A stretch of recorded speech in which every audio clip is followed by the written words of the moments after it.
Okay, so I've already read all the written questions, but if anybody has anything they want to stand up and ask, feel free. There we go. For all of you to answer. How can anyone in this society, this country has always stood for freedom, individual rights, to go out and pursue your dreams. How can anyone that promotes smaller government, and I will say right up front, I'm very conservative in my voting. I believe in individual responsibility, but how can anyone that promotes good government believe that it's okay to have more government regulation? And who can anyone in this room believe they have the right to tell me how much money I can make? I'm not a lawyer. Who has that God-given right to sit in judgment over other fellow Americans in this country and say, you do not have the right to make that much money? We, the government, will determine that. How can you be for limited government and promote the government grabbing people by the neck and saying, you make too much money?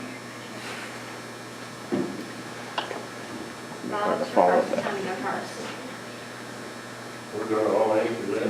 Well, we'll start out with Joey. Go ahead. I'm happy to answer it, sir. I'm a conservative also. And Jerry Cox is a conservative. And Rose Mims, Arkansas Right to Life, is a conservative. They're all against this. I've asked the question of my Republican friends in the legislature time and time and time again, and I've spoken to more Tea Parties than any lawyer or person in the state about, is tort reform conservative? Is it conservative when the government is making decisions on the value of life? I thought we as conservatives wanted government out of our lives. And now we're having government in our lives telling us how much a child is worth, how much a stay-at-home mom is worth, how much our elderly are worth. I thought that conservatives valued the principle of personal responsibility and accountability. Now we're telling the elitist in society, we're telling the rich and powerful, you kill grandmom and you only have partial responsibility. We all know as conservatives that if you do not hold folks fully and fairly accountable, if Johnny breaks the window and you said, Johnny, I know it costs $25, but I'm only going to make you pay $1 because that's all you have. Is that a conservative principle? Don't we as conservatives value our constitutional rights, our 7th Amendment right to trial by jury? In Arkansas, it says the right to trial by jury shall remain inviolate. Our Constitution, if you'll read Article 2, Section 21, goes all the way back to Magna Carta, where it says the people make the decision, back in 1215. So is this conservative? I mean, here's another, Vicki Jansen. I told she was a vent-dependent quadriplegia after Ford faked the testing and after all the defective Firestone tires. She overcorrected, her vehicle flipped over, it crushed her C2 vertebrae, and she became a vent-dependent quadriplegic. I told Vicki Jansen that I would never allow this to happen over my dead body. That was my promise to her. And here's the story with Vicki Jansen. Let's say she had a $15 million life care plan, and she outlives her life care plan. Do you think Ford and Firestone is paying the full life care plan? What if we cap damages like Mr. Driggers wants to of the quadriplegia at $500,000? Is this conservative? Who picks up the tab when Vicki Jansen's money runs out because of the wrongful conduct of Ford and Firestone? Taxpayers. It's the taxpayers.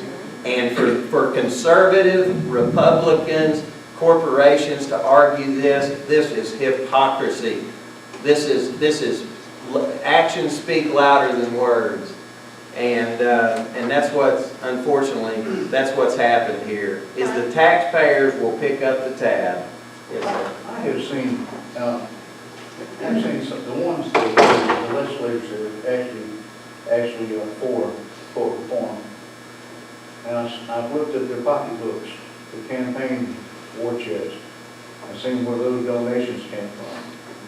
For instance, Missy Irvine, she's up in, around Mountain View, Center, your state center.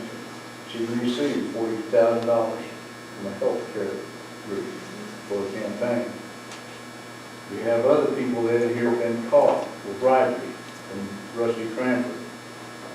You had, I mean, we can't trust them. We've shown that healthcare is running this outfit. They're the ones that don't want to, just like Files over there, suddenly he had $8,000 that mysteriously appeared in his account, his bank account. It was from a nursing home. No interest loans from other state legislators. No interest loans from legislators. That's the newest one that's come out. Apparently, several legislators have been giving each other no interest loans. It's a kind of, as well as, and I believe Preferred Family Healthcare recently had a house up in Eureka Springs that may have been the hosting of John Woods' wedding. So there's, you have that, and the Chamber of Commerce, which is run by Randy Zook, who is suing to stop issue 3 term limits with lawyers. And basically the same people that gave us Obamacare, which was also supposed to fix a lot of healthcare problems and didn't, and have done a lot of other anti-conservative stuff, are the ones pushing this. Well, but you speak to the point.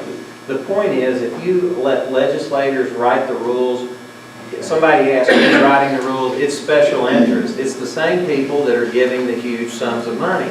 And when they write the rules, we the people will lose our rights, and that's the real problem here. Because in our current rulemaking, what happens in the Supreme Court is it's a very deliberative process. There's no politics.